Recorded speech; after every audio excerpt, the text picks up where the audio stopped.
বন্ধুরা, আজ আমরা জিন দ্বারা তৈরি জমিদার বাড়ি দেখতে চলে আসলাম। আমরা আজ এই বাড়িটি ঘুরে ঘুরে দেখব কোনো জিনের দেখা পাওয়া যায় কিনা। আমরা বাড়িটি আনাচে কানাচে কোনায় কোনায় ঘুরে ঘুরে দেখব। আপনারা আমাদের সঙ্গে থাকবেন। বন্ধুরা, শুরুতেই জেনে নিই এই জিনের বাড়ির ইতিহাস। প্রায় ২০০ বছর আগে বাদশাহ শাহজাহানের বংশধর জমিদার সলিমুল্লাহ চৌধুরী ঝিনাইদহ নবগঙ্গা নদীর তীর ঘেঁষা এই বাড়িটি তৈরি করেন। সেই সময়কার ৭৫,০০০ টাকায় এই বাড়িটি তৈরি। বন্ধুরা, এই প্রাসাদটি প্রায় ২০০ বছর হয়ে যাচ্ছে, তবুও কত মজবুতভাবে দাঁড়িয়ে আছে। এই বিল্ডিংয়ের খুঁটিগুলো দেখলে পরে আপনারা বুঝতে পারবেন এখানে কোনো ঢালাই করা হয় নাই। এখানে চুন সুরকি দিয়ে এই বিল্ডিংটি তৈরি করা হয়েছে। এটার প্লাস্টার অনেক দীর্ঘ। আর আমরা বাড়িটির মধ্যে প্রবেশ করতেই কেমন যেন গা ঝিমঝিম করে উঠল। প্রাসাদের প্রবেশ পথে ডানে বামে ২টি কক্ষ রয়েছে। এই কক্ষগুলো নাকি সেই সময়ে বৈঠকখানা হিসেবে ব্যবহৃত হতো।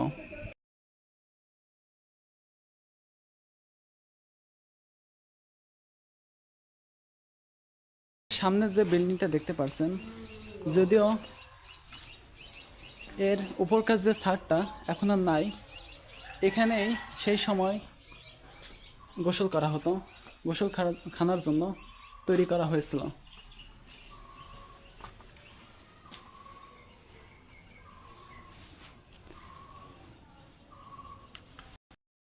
সমেত ভিউয়ার্স, এখন যে সামনে যে বিল্ডিংটা দেখছেন, এটা সেই সময়কার রান্নাঘর ছিল। আপনারা দেখতে পাচ্ছেন যে এই বিল্ডিংটা প্রায় ২ ফুট চওড়া। ইটের সুরকি দিয়ে এটা গাঁথা হয়েছে। সেই সময় তেমন কোনো ১৫ ইঞ্চি গাঁথ নেই। আর এটা ছিল তার ব্যক্তিগতভাবে রান্নাঘর। তো এখানে তার জন্য রান্না করা হতো, জমিদারদের জন্য। গোসলখানার পাশেই এই জায়গায় টয়লেট ছিল। সেই সময় টয়লেট এখানে করতো। পরবর্তীতে এখন এটা সংস্কার করা হয়েছে। এখানে যারা থাকেন তাদের জন্য এটা সুন্দর করে সংস্কার করা হয়েছে।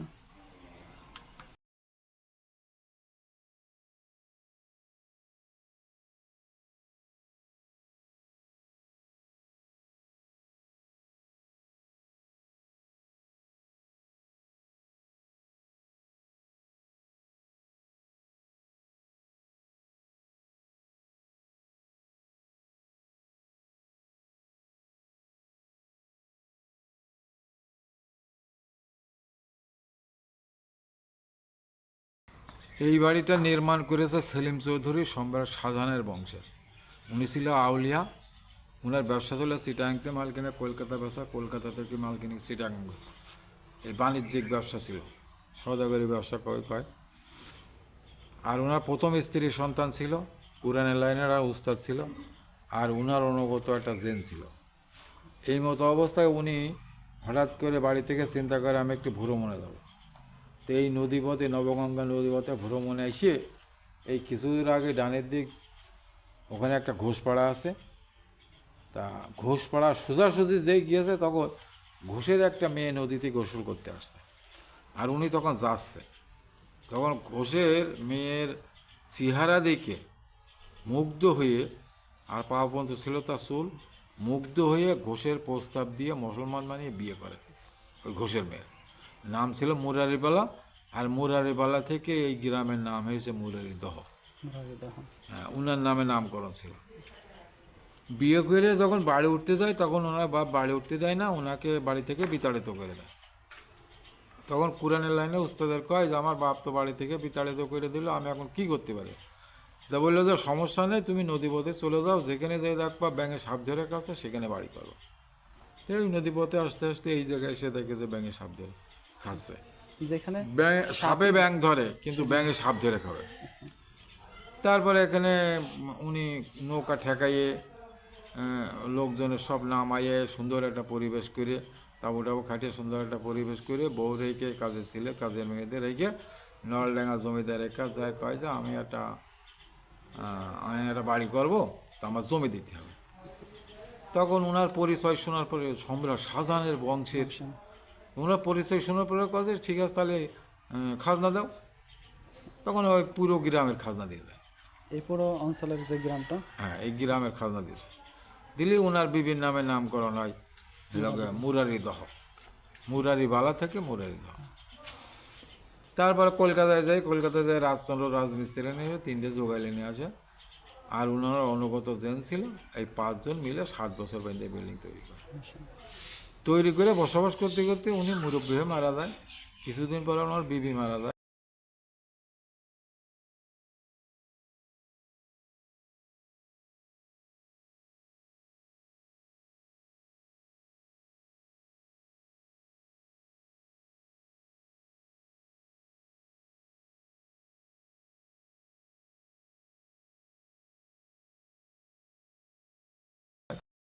বন্ধুরা, দেওয়ালের যে জানালাটা দেখেন, প্রায় 2 হাত, প্রায় 3 ফুট, এটা প্রায় 3 ফুট চওড়া। এই পুরাটাই কোনো সিমেন্ট ব্যবহার করা হয় নাই। এই পুরা অংশটুকু সুরকি এবং ইট দিয়ে গাঁথনি করা হয়েছে। এটি অনেক ভয়ঙ্কর। এখন দিনের দুপুরবেলা, তবুও ভিতরটা কত অন্ধকার। চলেন আমরা এখন মিয়ার বাড়ির দোতলাতে উঠে দেখি ভিতরে কি অবস্থা।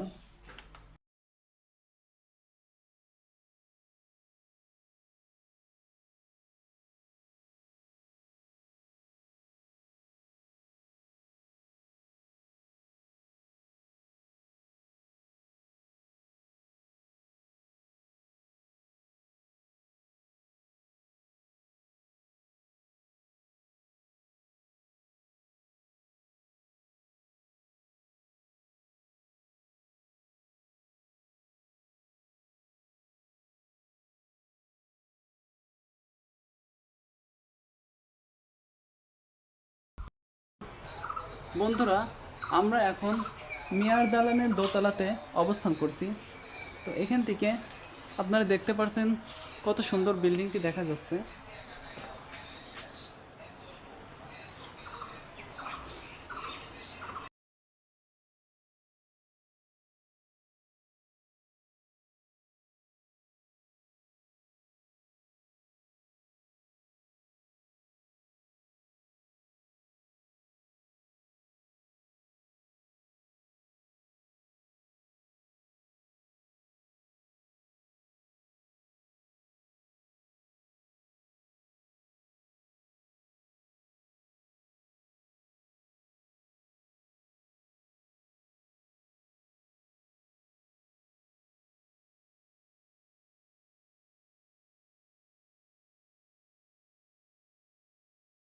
দ্বিতীয় তলায় এসে দেখি সুন্দর একটি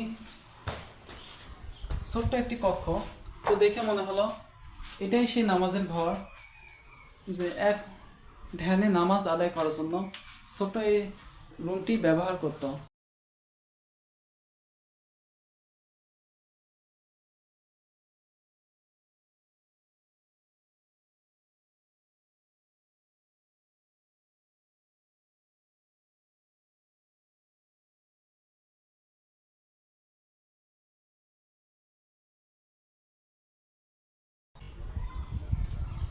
মিয়ার দালান বাড়িতে আসবেন, তো আসলে অবশ্যই চেষ্টা করবেন এই বাড়ির ছাদে আসার জন্য।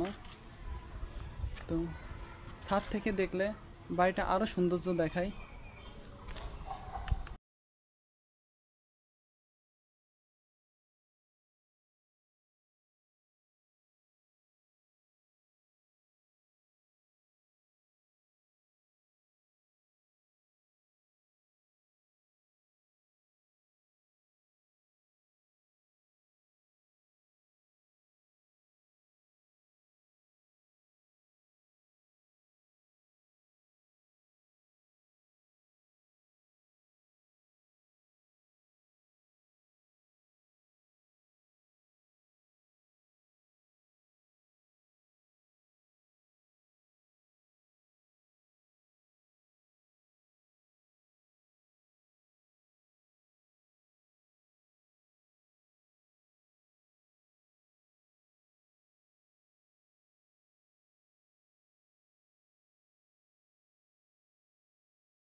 বন্ধুরা, এটা এই মিয়ার দালানের ব্যালকনি বা বারান্দা ছিল, যেটা আপনারা দেখতে পাচ্ছেন লোহার বদলে সেই সময় কাঠ ব্যবহার করা হতো ঢালাইয়ের জন্য।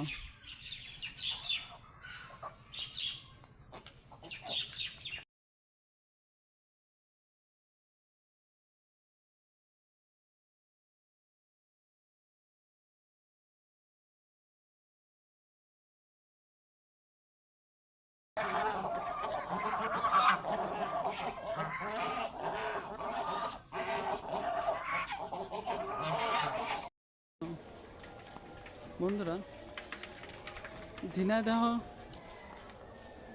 যে স্থানটি মেয়ার দালান আপনারা দেখলেন, তো এর পাশের যে পরিবেশ এবং গ্রামটি অনেক সুন্দর।